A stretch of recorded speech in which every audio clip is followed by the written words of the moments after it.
시청자 여러분 안녕하십니까? 뉴스9 윤정호입니다. 이재명 민주당 대표가 항고비를 넘겼습니다. 위증교사 1심 재판에서 무죄 판결을 받은 겁니다. 많은 분들이 유죄를 예상했던 게 사실입니다만 법원은 증언과 관련한 통화가 방어권 수준의 통상적인 요청이었다고 봤습니다. 그런데 모순도 있습니다. 위증을 한 사람에겐 벌금형을 선고했는데 그렇다면 아무도 시키지 않았는데 김모 씨만 알아서 거짓말을 한 셈입니다. 지난번 선거법 징역형 선고에 반발하던 야권은 이번 판결에 만족해야 합니다. 결과에 따라 일희일비하는 모습인데요. 이번 무죄 선고에도 이 대표의 사법 리스크는 여전합니다. 오늘 판결 하나하나 짚어보고 향후 정국까지 전망해 보도록 하겠습니다. 먼저 안혜리 기자가 판결 내용부터 소개합니다. 이재명 대표가 위증교사 1심 선고 공판에 출석하기 위해 서울중앙지법에 들어섭니다. 미소를 지으며 기다리고 있던 민주당 의원들과 일일이 악수를 나눈 뒤 법정으로 향합니다. 유무죄 판단 어떻게 예상하세요? 죄송합니다. 1심 법원은 고 김병량 전 성남시장 비서였던 김진성 씨에게 위증을 부추긴 혐의로 재판에 넘겨진 이 대표에게 무죄를 선고했습니다. 기소 1년 1개월 만입니다. 앞서 검찰은 징역 3년을 구형했지만 재판부 판단은 달랐습니다. 재판부는 김진성 씨와 대화 과정에서 김 씨가 모른다고 하거나 부인하는 내용은 배제한 채 김 씨가 기억하거나 동조하는 사항에 관해 증언을 요청했을 뿐이라고 했습니다. 재판부는 김 씨에 대해선 위증 혐의를 인정해 벌금 500만 원을 선고했습니다. 검찰은 김 씨가 이 대표 부탁으로 위증했다고 자백했고 재판부가 김 씨의 유죄를 인정하면서도 위증교사 혐의를 무죄로 판단한 건 법리와 증거에 비추어 납득하기 어렵다며 항소하겠다고 밝혔습니다. TV조선 안혜리입니다. 재판부는 이재명 대표가 김진성 씨에게 한 증언 요청, 통상적인 걸로 봤습니다. 변론 요지서를 보내주며 기억을 되살려 달라고 한 것도 정상적인 방어권 행사 차원이라는 겁니다. 정준영 기자의 보도 이어서 보시죠. 이재명 대표는 2018년 경기지사 선거 때 검사 사칭은 누명이라고 말한 것 때문에 선거법 위반 재판에 넘겨졌습니다. 당시 재판에서 이 대표는 2002년 검사 사칭 사건 당시 KBS와 성남시 측이 자신을 주범으로 몰았다고 주장했습니다. 이를 입증하기 위해 이 대표는 고 김병량 성남시장의 수행비서였던 김진성 씨에게 연락해 증언을 요청했습니다. 하지만 김 씨는 구체적으로 기억하지 못했습니다. 실제로 그때 비서였으니까 알 수 있는 상황이었잖아요. 전체 흐름이나 이런 거. 그래서 좀 협의. 애매한 게 그때는 제가 밖에 먼저 나와서 그런 얘기를 들었다고 해주면 되죠. 이 대표는 기억을 되살려달라며 변론 요지서도 보냈습니다. 생각을 한번 되살려봐 주시고. 예, 어떤 취지로 저기를 해야 되는지를 한번. 네네. 내가 변론 요지서를 하나 보내드릴게요. 위증교사 1심 재판부는 이 통화에 대해 통상적인 증언 요청이라고 봤습니다. 변론 요지서를 보낸 것도 재판 피고인으로서 행사할 수 있는 증거 탐색 수준으로 방어권 행사에 해당한다고 판단했습니다. TV조선 정준영입니다. 재판부는 위증을 한 김진성 씨에 대해서는 유죄를 인정했습니다. 하지만 누구도 김 씨에게 위증하라고 시킨 사람은 없다는 겁니다. 재판부가 왜 이렇게 판단한 건지 먼저 김도영 기자 리포트 보시고 좀 더 취재기자와 자세히 알아보도록 하겠습니다. 재판부가 김진성 씨를 유죄로 판단한 근거는 김 씨의 자백이었습니다. 재판부는 김 씨의 증언 6개 중 2002년 당시 성남시와 KBS가 이 대표를 검사 사칭 주범으로 몰려는 분위기와 관련한 증언 등 2개는 유죄로 봤습니다. 하지만 기억과 다르게 법정에서 한 나머지 증언 4개는 유죄로 판단했습니다. 김 씨가 기억에 반하는 증언을 했다고 인정했다는 점을 중요한 유죄 판단의 근거로 삼은 겁니다. 그러면서 김 씨의 위증은 이 대표와의 통화에서 비롯됐다고 판단했습니다. 내가 타겟이었던 거. 이게 지금 매우 정치적인 좀 배경이 있던 사건이었다는 점들을 좀 얘기를 해주면 도움이 될 것 같아요. 하지만 재판부는 이 대표가 고의성을 갖고 위증을 요청하진 않았다고 봤습니다. 혹시 내가 김 대표한테 도움을 좀 받을 수 있을까 싶어서. 재판부는 2018년 12월 두 사람이 통화할 땐 김 씨가 위증할 것임을 이 대표가 알 수 없었을 것이라고 판단했습니다. 하지만 이 대표와 통화한 지 2달이 채 지나지 않은 시점에 김 씨는 이 대표 선거법 재판에서 위증을 했습니다. TV조선 김도영입니다. 이 대표 위증교사 무죄 선고에 대해 사회부 법조팀 이재준 기자와 함께 좀 더 자세히 알아보도록 하겠습니다. 자, 이 기자, 법조계에서 무죄 판결 예상 있었습니까? 아무래도 유죄가 중론이었던 것 같습니다. 특히 지난 9월에 이 대표 구속영장이 기각되면서 영장 부장판사가 위증교사 혐의는 소명이 됐다 이런 취지로 설명을 냈기 때문에 게다가 또 비교적 분명한 녹취가 존재하는 사건이어서 유죄 예상이 아무래도 중론이었던 것 같습니다. 네. 자, 그런데 검찰이 매우 빠르게 항소 방침을 밝혔습니다. 네, 검찰은 뜻밖의 결과라며 다소 황당하다는 반응입니다. 수사팀 관계자는 당연히 유죄를 예상했었다면서 위증을 교사한 사람도 이재명 대표, 그 수혜자도 이재명 대표인데 무죄가 선고된 것은 납득하기 어렵다고 했습니다. 재판부는 이 대표가 김진성 씨와 통화한 이후에 위증에 개입했다는 직접적인 증거가 없다고 했습니다. 하지만 검찰은 이 대표가 김 씨를 직접 증인으로 신청을 했고 또 김 씨는 시키는 대로 증언을 했는데 이보다 더 확실한 증거가 어디 있냐 이런 입장입니다. 자, 그럼 재판부가 이재명 대표의 주장을 다 받아들여서 무죄 선고를 한 겁니까? 전부 다 주장을 받아들여 주지는 않았습니다. 이번 재판에서 이재명 대표가 주장한 논리는 크게 3가지인데 그래픽을 한번 보겠습니다. 우선 첫 번째, 김진성 씨는 위증을 하지 않았고, 두 번째, 그러므로 위증교사도 있을 수가 없으며 마지막으로 이 대표에게 위증교사의 고의도 없었다는 겁니다. 재판부는 김 씨가 위증을 했고 이 대표가 위증을 교사했다고도 판단을 했습니다. 자, 그럼 마지막이네요. 한 가지. 고의성이 있었냐 없었냐 이게 유무죄를 갈랐다는 겁니까? 네, 그렇습니다.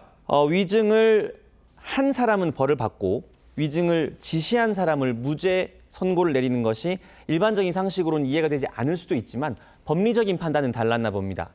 재판부는 위증과 교사가 모두 존재했었다라고 인정을 하면서도 고의가 없었다는 이 대표 주장을 받아들였습니다. 재판부는 또 이 대표가 명시적으로 거짓 사실을 증언해 줄 것을 요청하지 않았다라고 했습니다. 쉽게 이야기해서 이 대표는 범행 의도가 없었다라고 재판부가 인정해 준 겁니다. 네, 재판부가 무죄로 판단한 근거가 그렇다니까 그런 것 같습니다만 직관적으로는 좀 와닿지 않는 것 같은데 법조계에서는 다 인정합니까? 아니면 좀 의아해합니까? 의아하다는 반응이 중론 같았습니다. 한 부장판사 출신 변호사는 당연히 김 씨가 위증을 하리라는 것을 전제로 교사를 하지 않았겠느냐라고 이야기를 했고 또 다른 변호사의 경우 교사를 했는데 고의가 없다고 말할 수 있느냐며 일반인들 같은 경우는 위증을 해달라는 시도만 해도 처벌된다라고 말하기도 했습니다. 네, 이게 검찰이 즉각 항소를 했고 그래서 2심 재판부가 들여다볼 텐데요. 검찰 입장에선 그러면 이제 고의성을 입증해야 할 의무가 있군요. 네, 그렇습니다. 검찰은 고의성을 입증하는과 동시에 김 씨가 위증을 할 당시의 상황을 중심으로 이 증거와 법리를 보강을 할 것으로 보입니다. 김 씨는 당시 이 백현동 개발 사업에 관련이 돼 있었고 당시 도지사였던 이 대표의 부탁을 거절할 입장이 아니었다는 점 등을 입체적으로 부각해서 2심 재판에 대비할 것으로 보입니다. 네, 이 기자 잘 들었습니다. 이재명 민주당 대표는 선거 직후 여권을 겨냥한 듯 죽이는 정치가 아닌 살리는 정치를 하자고 했습니다. 5개의 재판을 받는 상황이 이른바 정치 탄압이라고 주장하고 싶었던 건데 이 대표와 민주당 반응 장세희 기자가 정리했습니다. 당 회의를 마치고 법원으로 향하는 이재명 대표는 재판 전망을 묻는 질문에 원론적인 답변을 내놨습니다. 법과 상식에 따라 하지 않겠습니까? 법원에 오지 말라는 이 대표의 당부가 있었다고 했지만 민주당 의원 60여 명은 법원 앞까지 와 법정으로 들어가는 이 대표를 배웅했습니다. 이 대표는 한 명 한 명 웃으며 악수했습니다.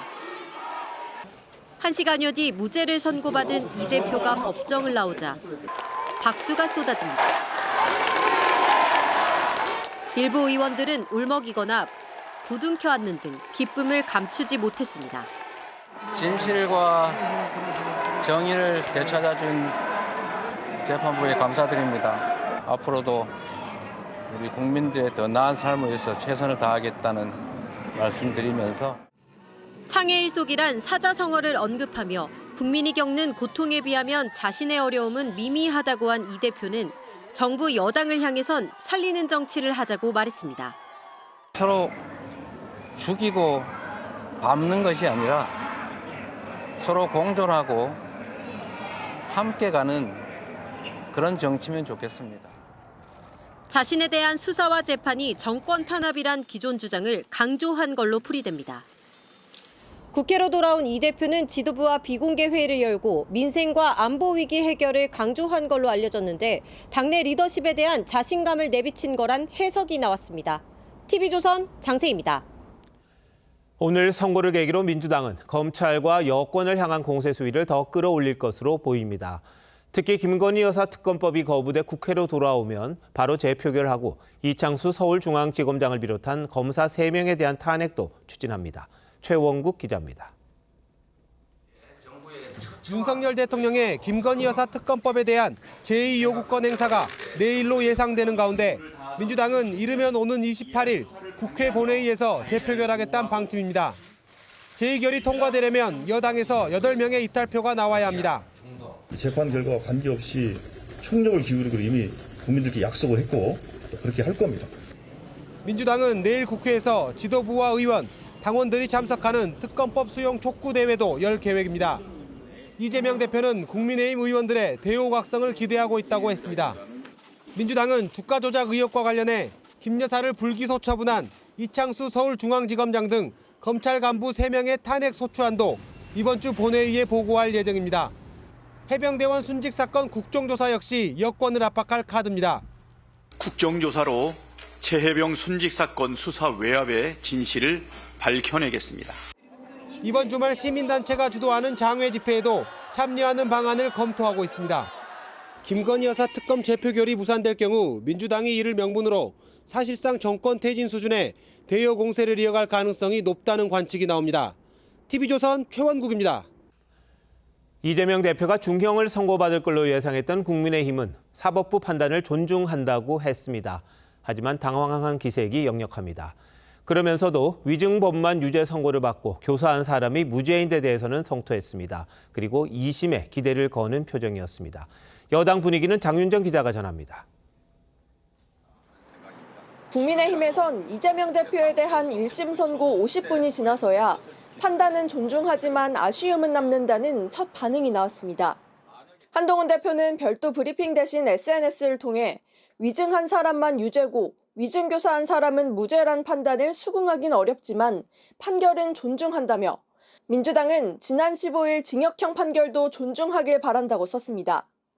주진우 법률자문위원장은 김진성 씨가 자신의 위증죄 처벌을 감수하며 스스로 위증했다는 상식 밖의 판결이라며 증인을 접촉해 증언에 영향을 미치는 행위를 적법으로 판단한 나쁜 판례를 남겼다고 비판했습니다.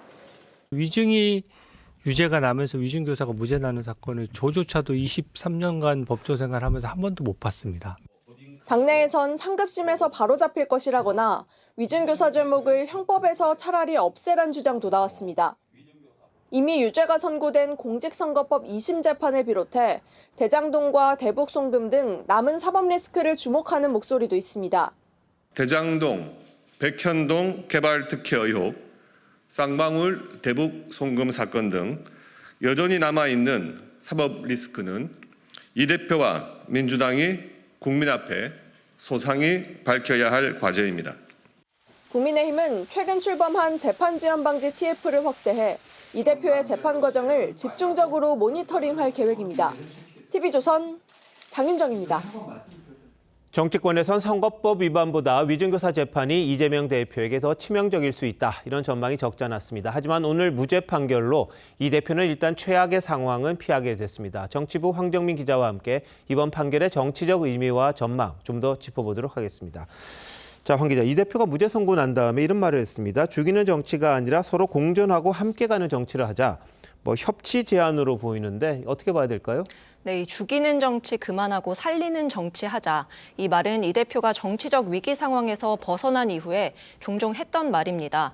올해 1월 흉기 피습을 당한 뒤 퇴원할 때도 상대를 죽여 없애야 하는 전쟁 같은 정치를 종식해야 한다고 말한 바 있고요.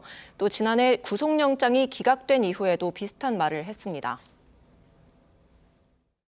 이제는 상대를 죽여 없애는 그런 전쟁이 아니라 진정한 의미의 정치로 되돌아가기를 바랍니다. 네, 그런데 전국이 항상 그 반대로 흐르지 않았습니까? 네, 물론 여당도 책임이 없다고 할 수는 없겠지만요. 이 민주당 역시 살리는 정치와는 거리가 멀었습니다. 이번에도 선고 이후에 민주당은 김 여사 특검은 물론 이 검사 3명에 대한 탄핵 추진을 관철하겠다는 뜻을 거듭 확인했습니다. 양문석 의원은 오늘 선고 뒤에 이제 우리는 거침없이 탄핵의 길로 가야 한다고 주장했습니다. 이 야당 대표에 대한 정치 탄압임을 부각하면서 대여 총공세에 나설 가능성이 커 보입니다. 네, 일부에서는 위증교사까지 중형이 선고되면 이재명 대표의 리더십에 또 이재명 체제에 균열이 생길 거다 이런 전망이 있었습니다만 무죄가 났으니까 당분간 흔들리진 않겠네요. 예, 아무래도 그럴 가능성이 큽니다. 주명 야동, 낮에는 이재명이지만 밤엔 동요한다는 전망까지 있었는데요. 일단은 밤에도 이재명일 가능성이 높아지게 됐습니다. 이번 판결을 예의주시했던 비명계 인사들도 당분간은 정치적 활동 공간이 줄어들 거란 전망이 나옵니다. 선거법 1심 유죄 선고 땐 반응을 보이지 않았던 문재인 전 대통령은 이번에는 다행이고 안심이란 글을 SNS에 올렸습니다. 네, 물론 이 대표가 한 곱이 넘긴 건 사실이에요. 1심이긴 합니다만. 그런데 이 대표가 받는 재판 5개잖아요. 사법 리스크는 계속 이어진다고 봐야겠죠? 예, 그렇습니다. 이 1심에서 의원직 상실형인 징역 1년이 선고된 이 선거법 위반 재판이 빠르면 6개월 안에 대법원 확정 판결까지 나올 수 있고요. 이 앞서 설명해드린 대로 위증교사 역시 논쟁적인 법리 공방이 적지 않은 만큼 이 대표로서는 2심 재판을 안심하긴 이른 상황입니다. 이 대표 역시 같은 혐의로 또 재판을 받고 있죠. 이 1심에서 징역 9년 6개월을 선고받은 이화영 전 부지사의 대북송금 2심 재판도 오는 금요일인 29일 예정돼 있습니다. 이 민주당이 변호인 강화를 검토하고 있다는 얘기가 나오는 것도 결국 사법 리스크를 넘지 못하면 대선 출마 역시 쉽지 않다는 현실적인 판단 때문으로 보입니다.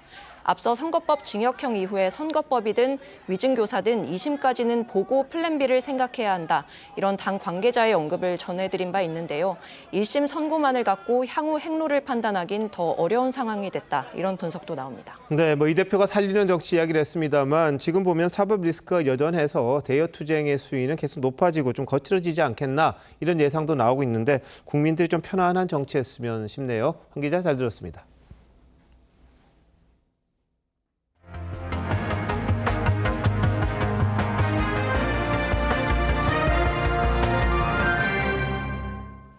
이재명 민주당 대표의 위증교사 재판 선고날 국민의힘이 자중질환에 빠졌습니다. 이 대표의 사법 리스크가 현실화하면 이를 지지율 회복의 계기로 삼겠다고 했었죠. 그런데 당원 게시판 논란으로 지도부가 공개 회의에서 충돌하면서 계파 갈등만 노골화한 겁니다. 국민의힘은 자체 조사 결과 한동훈 대표와 가족 명의 글이 일각에서 제기하는 매크로 조작은 아닌 걸로 결론을 내렸습니다. 하지만 갈등을 잠재우기엔 역부족일 듯합니다. 이채림 기자의 단독 보도입니다. 이재명 대표 위증교사 1심 선고를 앞두고 열린 국민의힘 최고위원회의. 김민전 최고위원이 당이 한동훈 대표 비판글을 쓴 당원에 대한 고발을 검토한다고 한 보도를 언급하며 한 대표를 겨냥했습니다. 저한테 무수하게 많이 사퇴하라고 한 문자가 와 있습니다. 그 번호들도 다 따서 드릴 테니까 같이 고발해 주시기 바랍니다. 발언 순서가 끝난 한 대표가 돌연 마이크를 켜고 이를 반박합니다. 제가 한 말씀 드리죠. 발언하실 때 사실관계 좀 확인하고 말씀하시면 좋겠는 게요. 그런 고발을 준비하는 사람이 없다는 겁니다. 이어진 비공개 회의에서도 발언의 근거가 뭐냐고 묻는 친한계 의원들과 친윤계 의원들이 대립했습니다. 회의장 밖까지 고성이 들릴 정도였습니다. 자기들이 이슈를 덮으려는 의도도 보이고요. 당대표를 흔들고 공격하려는 연장선상에 있는 것을 보입니다. 이런 가운데 국민의힘이 한 대표와 가족 이름으로 올라온 6명의 게시글을 전수조사한 결과 해당 명의자들이 쓴 글은 하루 평균 2.39건이었던 것으로 나타났습니다. 당 핵심 관계자는 조직적인 댓글 작업을 할 때 쓰이는 매크로 사용 정황은 없었다고 했습니다. 하지만 친윤계에선 게시글 작성자가 가족이 맞는지가 논란의 핵심이라며 한 대표를 향한 공세를 멈추지 않고 있습니다. TV조선 이채리입니다. 명태균 씨가 지시한 여론조사를 놓고 관계자들이 추가 의혹을 제기하고 있습니다. 이번엔 3년 전 서울시장 보궐선거 당내 경선 때 오세훈 후보 관련 조사를 해줬다는 주장입니다. 오 시장 측은 조사 결과를 받아본 적도 없다고 강하게 부인하고 있습니다. 주원진 기자입니다. 창원지검에 10번째 소환된 강혜경 씨가 오세훈 서울시장 관련 의혹을 제기했습니다. 2021년 서울시장 보궐선거 당내 경선 때 오세훈 후보 관련 미공표 여론조사를 13번 수행하고 비용 3,300만 원은 오 시장 측근 김모 씨에게 받았다는 겁니다. 정치인들 명태균 씨 자꾸 모른다고 쪼그리 자르고 하시는데 도움 많이 받으셨거든요. 오 시장 측은 명태균 씨 여론조사를 본 적도 없다고 선을 그었습니다. 의뢰한 적도 받아본 적도 없다는 것이 팩트고 사실입니다. 오 시장 측근 김 씨는 캠프와 무관하게 건넨 돈이라며 지난달 1,000만 원을 빌려달라는 강 씨 요구를 거절하자 폭로에 나선 걸로 보인다고 했습니다. 한 시민단체는 오 시장의 여론조사 대납 의혹을 서울중앙지검에 추가 고발했습니다. 검찰은 명태균 씨와 윤석열 대통령의 통화 녹취 등이 담긴 이른바 황금폰의 행방도 찾고 있습니다. 황금폰이라 불리는 증거물에 혹시 언급이 있었어요? 그에 대해서는 제가 함구하겠습니다. 명 씨가 구속되기 전 이 휴대폰을 갖고 대통령실과 협상을 시도하려 했다는 증언도 나온 바 있습니다. TV조선 주원진입니다. 어제 일본에서 열린 사도광산 추도식에 불참한 우리 정부가 오늘 유족들과 함께 자체 추도 행사를 열었습니다. 주일대사는 추도사에서 강제 동원이라는 표현을 강조했습니다.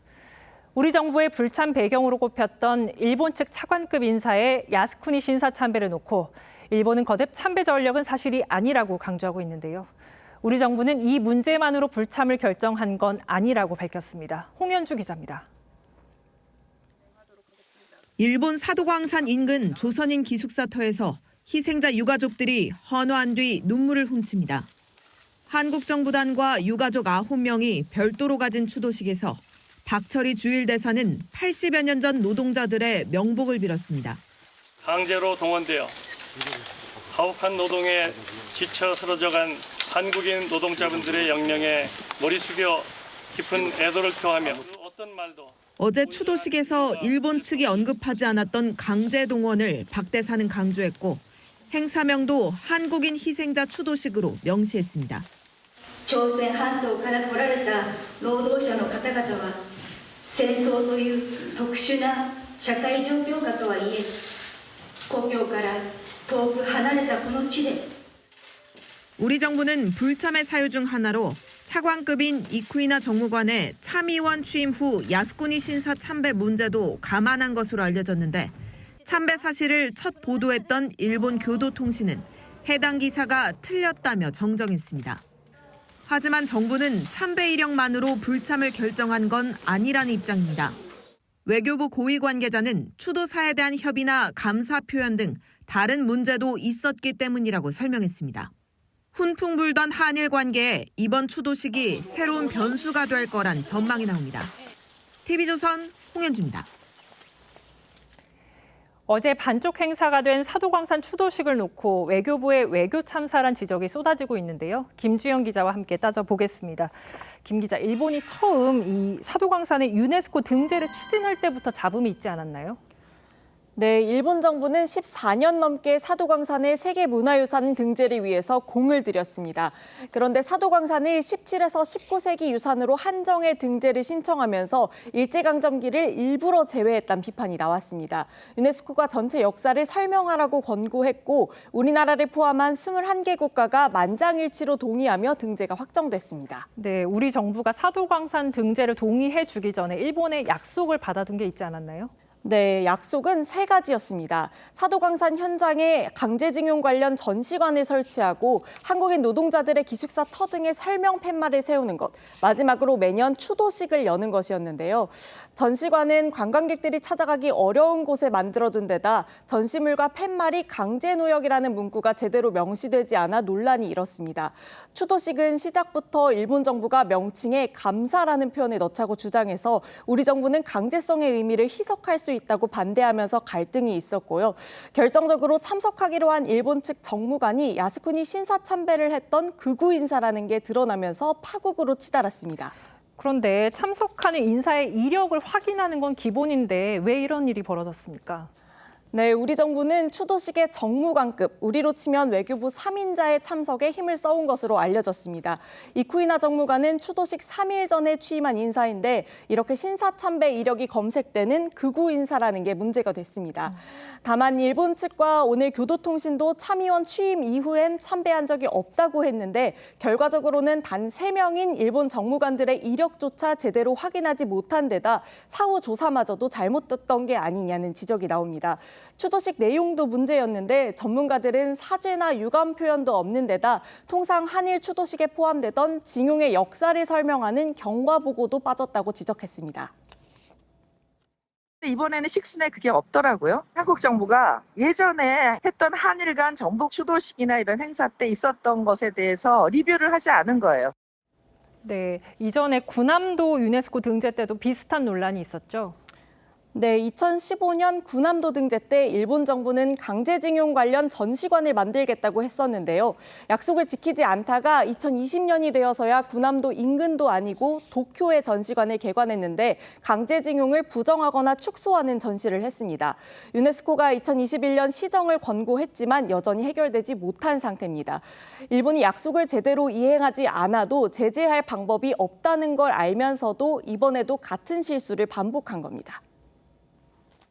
외교적인 주체 자체가 충분하게 정립이 안 된 상태고 미숙한 점 또는 대응 부족 등이 여러 가지 난백상이 나타나고 있거든요.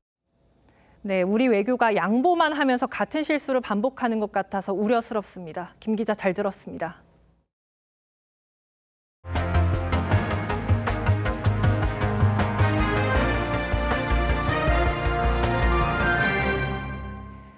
오늘 부산에선 5톤 트럭이 내리막길에서 미끄러지는 사고가 났습니다.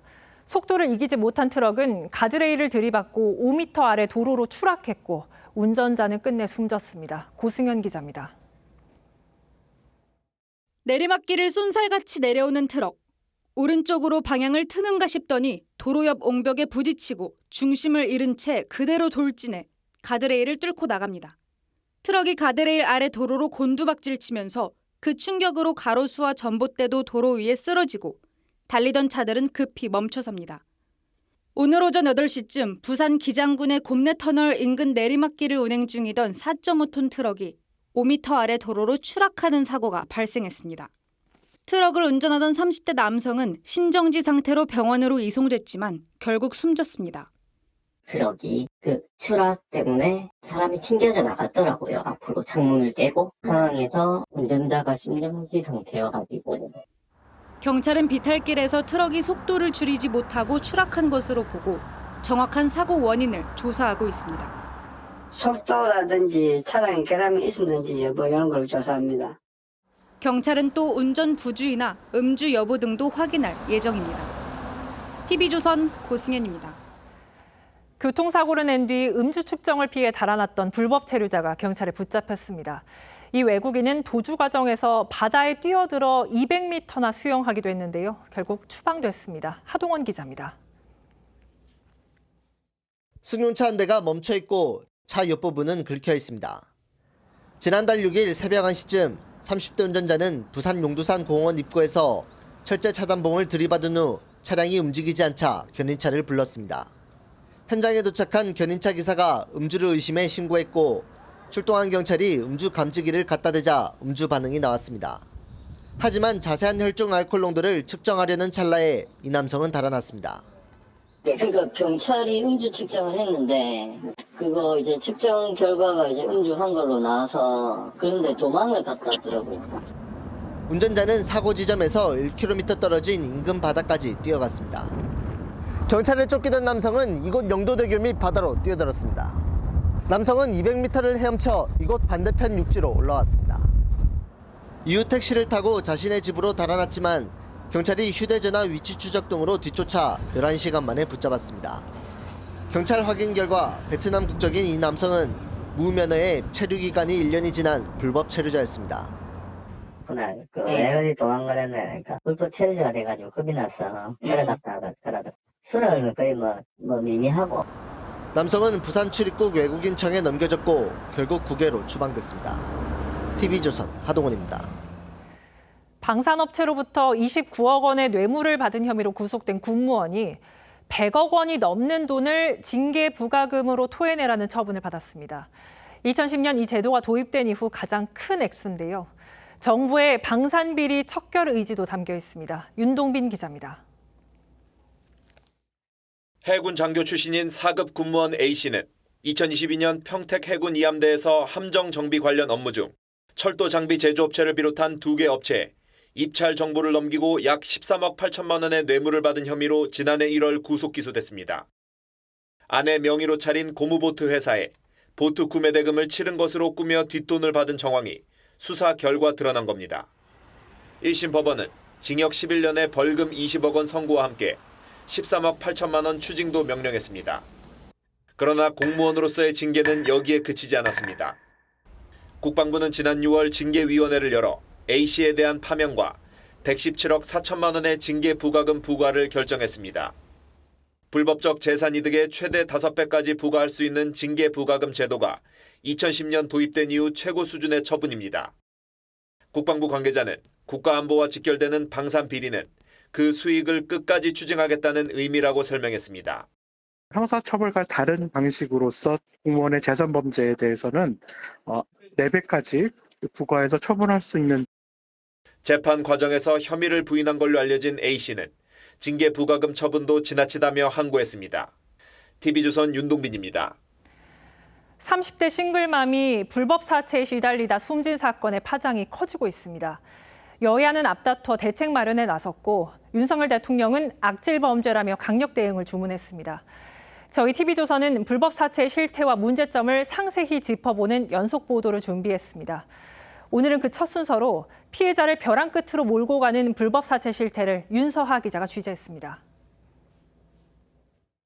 건설업 불황으로 6개월째 월급도 못 받은 30대 가장 A씨. 카드론마저 막히자 온라인 대출업체에 개인정보와 지인 연락처를 넘기고 급하게 20만 원을 빌렸습니다. 반보식으로 받아야 된다고. 그럼 전화번호에 있는 200~300명 전화번호를 싹 가져가는 거죠. 4,500%에 달하는 이자에 연체 이자까지 붙으면서 갚아야 할 돈은 한 달 새 900만 원으로 불어났습니다. 하루 연체되면 10만 원씩 늘어나니까 이제 그거 갚으려고 이제 또 다른 데 이제 빌리게 되고. 사채업자는 협박도 모자라 나체 사진까지 요구했지만 이자를 깎아준다는 말에 응할 수밖에 없었습니다. 가족들한테 회사한테 알린다 협박을 하죠. 300명한테 하루에 한 수십 개씩 문자를 막 보냈거든요. 나가지도 못하고 어디 막 사람들도 못 만나고 막. 가게 운영자금 100만 원을 빌렸던 자영업자 B씨도 이른바 나체 추심을 당했습니다. 이 주인한테 유포하고 SNS에 올리고 막 도매에다 다 뿌리고 막 난리도 아니었어요.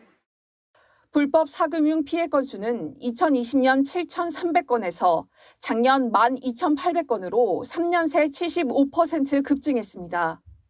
코로나 이후 온라인 대출이 늘면서 그 틈을 노리고 비대면 불법 사채가 기승을 부리고 있는 겁니다. 하지만 정작 피해자들은 대출이 편리해졌다고 생각할 뿐 불법인 줄 모릅니다. 대부 업체에서 자기네가 안 되면 말아야 되는데 연결해 주는 데도 있더라고요. 특히 은행 등 제도권의 문턱을 넘기 힘든 20, 30대 청년층의 피해가 심각해 대책 마련이 시급합니다.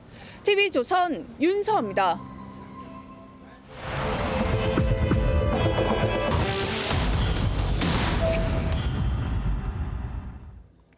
스쿨존은 어린이를 교통사고로부터 보호하기 위한 구역인데요. 현실은 말만 스쿨존일 뿐 위험천만한 상황이 자주 벌어집니다. 그래서 추가로 울타리 같은 안전시설을 세우는 게 대책으로 꼽히지만 스쿨존 4곳 중 1곳은 울타리가 없습니다. 그 이유를 소비자탐사대 변정현 기자가 취재했습니다. 어린이 보호구역 스쿨존에 진입해 속도를 줄이지만 갑자기 튀어나온 아이를 미처 피하지 못합니다. 아이들이 키가 작다 보니 사각지대도 넓어서 대처할 시간이 부족합니다. 하교 시간 초등학교를 찾아가 봤습니다. 쏟아져 나온 아이들이 차도와 보행로 사이를 아슬아슬하게 걷습니다. 갑자기 도로에 뛰어들거나 횡단보도를 놔두고 차도 한복판을 가로지르는 아이들을 쉽게 볼 수 있습니다. 학부모와 운전자 모두 불안합니다. 개념이 없어요. 차가 위험하다는 그래서 좀 그 주변 분들도 아이들이 부딪힐 뻔했다 이런 얘기를 하신 분도 계셨고. 방호 울타리가 설치된 곳은 다릅니다. 워낙에 노란색 울타리를 해놓으니까 애들이 안전하게 신호등을 건널 수 있을 것 같아요. 하지만 전국 스쿨존 4곳 중 한 곳엔 울타리가 없습니다. 광역시도별로 설치율은 천차만별입니다. 부산 92.5%, 세종 88.6%, 경남 80.1% 등은 높지만 인천은 55.6%, 대전은 68%밖에 안 됩니다. 도로 폭이 좁은 구조적 문제가 있거나 주민 반대가 많아 설치율이 낮다는 게 지자체의 해명입니다. 도차도 분리가 없는 구간이어가지고 방호 울타리를 설치를 못하는 거죠. 이면도로에 위치한 곳이 많아요. 구도심 쪽에는. 차도 폭이 줄어져야 되고 그걸 동의를 해야 돼요. 주민들이 설득 과정이 필요한 그런 상황이거든요. 전문가들은 울타리 설치가 힘든 곳엔 다른 대책을 세워야 한다고 조언합니다.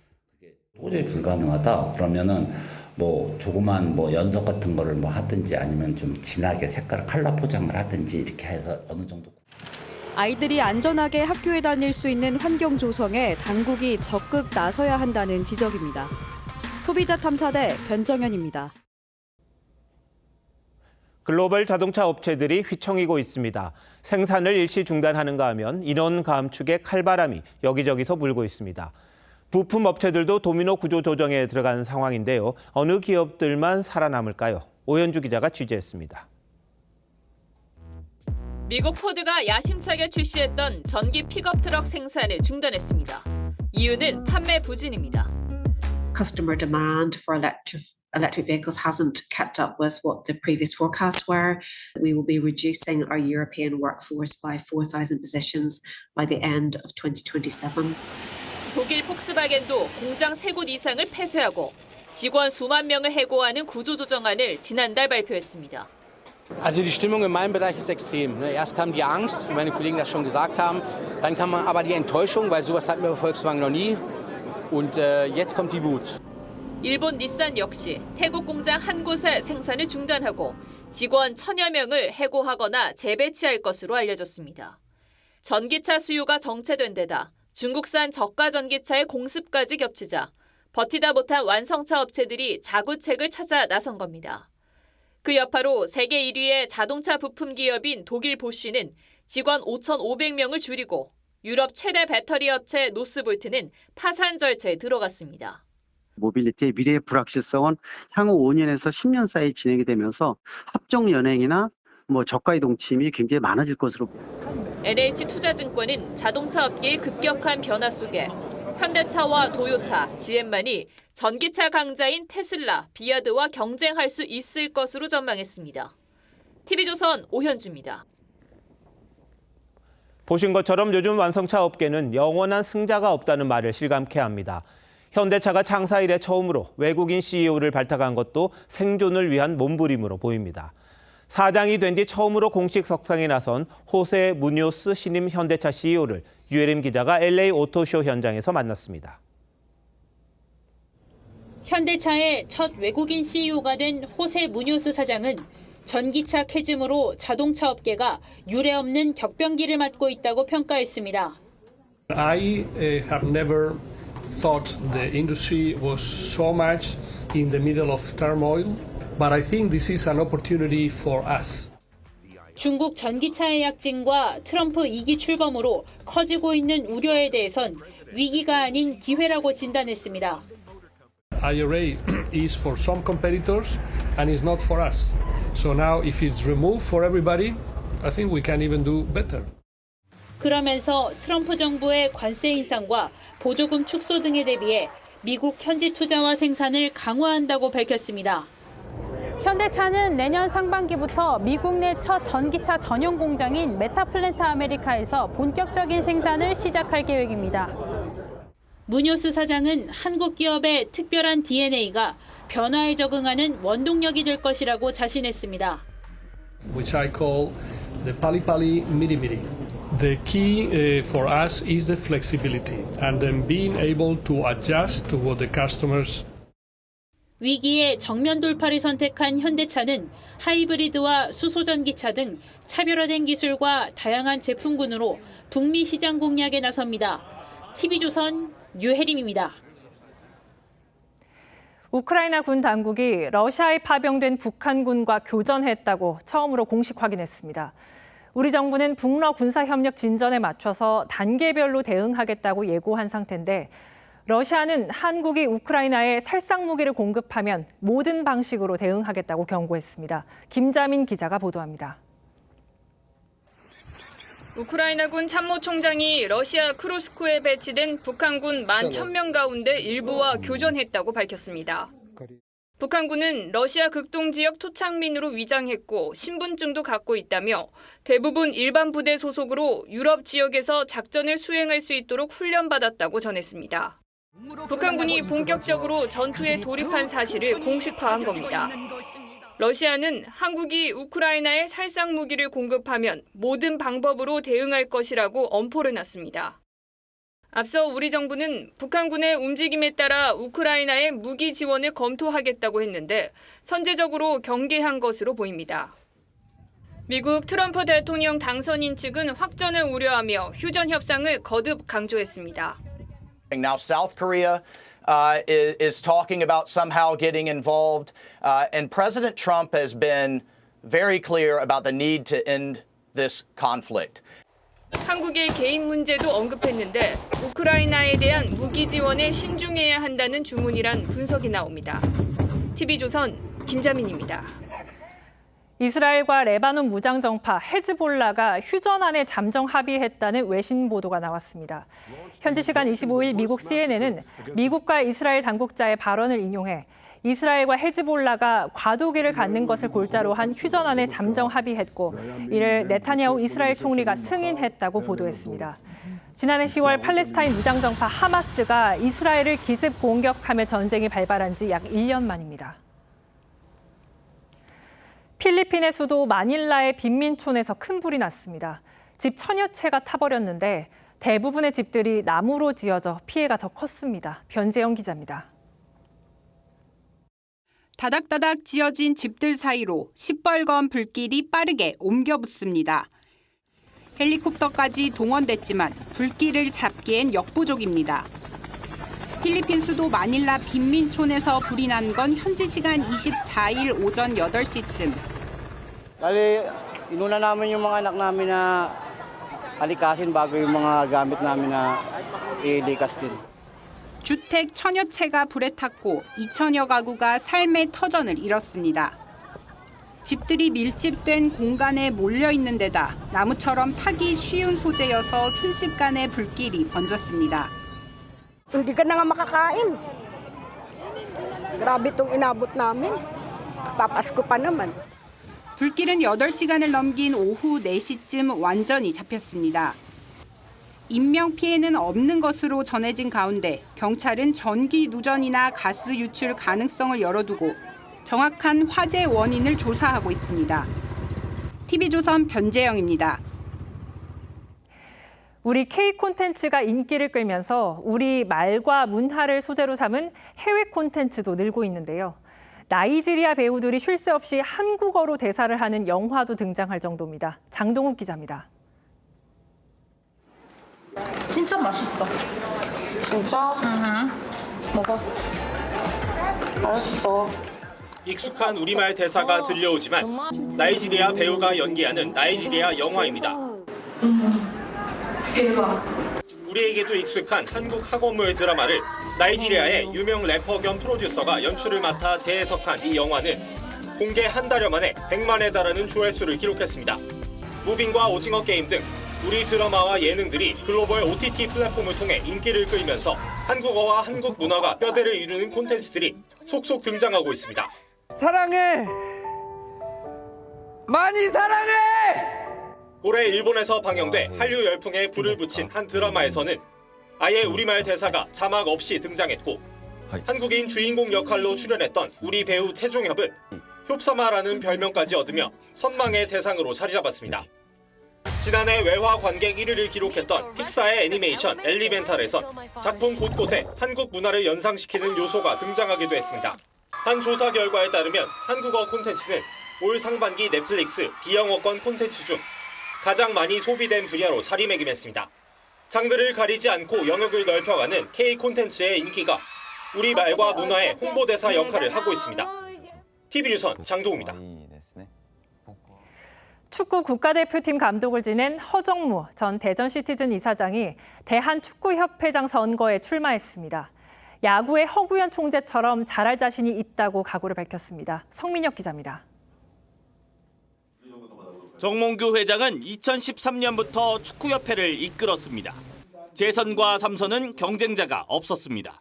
전임 정몽중 전 회장 시절까지 합치면 축구판은 30년이 넘게 현대가가 맡아왔습니다. 하지만 최근 승부조작 가담자 사면, 감독 선임 과정 논란 등이 불거지면서 여론이 나빠졌습니다. 이런 가운데 허정무 전 대전구단 이사장이 도전장을 냈습니다. 허 후보는 축구협회를 향해 날선 비판을 쏟아냈습니다. 깨끗하지도 투명하지도 정의롭지도 못합니다. 대한축구협회의 독단적이고 독선적인 운영체계는 급기야 시스템의 붕괴라는 참혹한 결과를 낳고 말합니다. 그러면서 전력강화위원회를 포함해 투명한 운영과 의사소통을 약속했습니다. 천안 축구센터 건립은 속도 조절을, 이전에 파주 NFC에 대해서는 적극적인 활용을 주장했습니다. 기업인이 아니어서 축구협회 재정에 기여하는 부분이 적을 거라는 말은 KBO 허구현 총재를 거론했습니다. 그분이 어떤 기업 총수입니까? 아닙니다. 하지만 저도 야구의 허구현 총재 못지않게 해낼 자신도 있고. 정몽규 회장은 아직 4선 도전 여부를 확실하게 밝히지 않았고 제3의 후보도 나타날 수 있습니다. 후보자 등록은 다음 달 25일부터 사흘 동안이고 축구인 200명으로 구성된 선거인단 투표는 내년 1월 8일 실시됩니다. TV조선 성민혁입니다.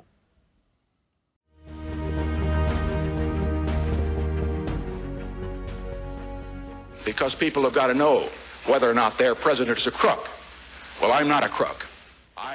워터게이트의 수렁에 빠진 닉슨이 소리쳤습니다. 국민귀엔 이렇게 들렸겠지요. 나는 사기꾼이다. 키신저와 헤이그마저 넌더리를 냈습니다. I think I'm going to throw up. He's completely lost touch with reality. 선거판의 구루로 불렸던 전략가입니다. 닉슨과 레이건 당선에도 기여했던 핑클스타인의 닉슨 시대 명언입니다. 사기꾼은 늘 바보를 이긴다. 뉴욕타임스가 트럼프 재선 전략을 취재했습니다. 참모들이 영감의 원천으로 꼽은 게 바로 핑클스타인의 명언이었습니다. 미국민이 분노 좌절하는 현실에서 동떨어진 지도층을 집중 공격했다고 합니다. 그래서 해리스를 끈질기게 바보로 몰아붙였다는 거죠. 두 번째 사법관문을 무죄로 통과해 웃음 짓는 이재명 대표를 보며 트럼프를 떠올립니다. 4개의 형사재판을 받으면서도 보란듯 재선에 성공했으니까요. 이 대표는 제2의 트럼프가 될 수 있을까요? 트럼프는 유무죄 판결이 나오지 않은 채 선거를 치렀습니다. 입막음 민사사건 1심에서 유죄 판결을 받았지만 판사가 선고를 미뤘습니다. 이 대표는 이미 2재판에서 판결이 나왔습니다. 앞선 선거법 재판은 의원직과 피선거권 박탈에 해당하는 형을 선고받았습니다. 두 사건이 2심에선 어떻게 될지 점치기가 참 어렵습니다. 하지만 다음 대선 전엔 대법원 판결이 날 가능성이 큽니다. 법정 바깥에는 또 다른 변수가 있습니다. 바로 대통령입니다. 계속 전광판을 외면해 민심에서 더욱 동떨어지는 것만큼 이 대표에게 좋은 일도 드물 겁니다. 시인은 부끄럽습니다. 염치와 도리를 다하며 살았는지 돌아봅니다. 달이 빈 방으로 넘어와 누추한 생애를 속속들이 비춥니다. 모든 진상이 너무도 명백합니다. 나는 눈을 감을 수도 없습니다. 이 대표는 엊그제도 조봉암, 인혁당, 그리고 김대중 내란 음모 판결을 거론했습니다. 자신의 재판 사건들이 그 사건들에 비길만 하다고 믿는 걸까요? 우리와 상관없을 정치공학적 선거 오록이 자꾸 떠오릅니다. 11월 25일 앵커 칼럼 오늘 사기꾼과 바보였습니다.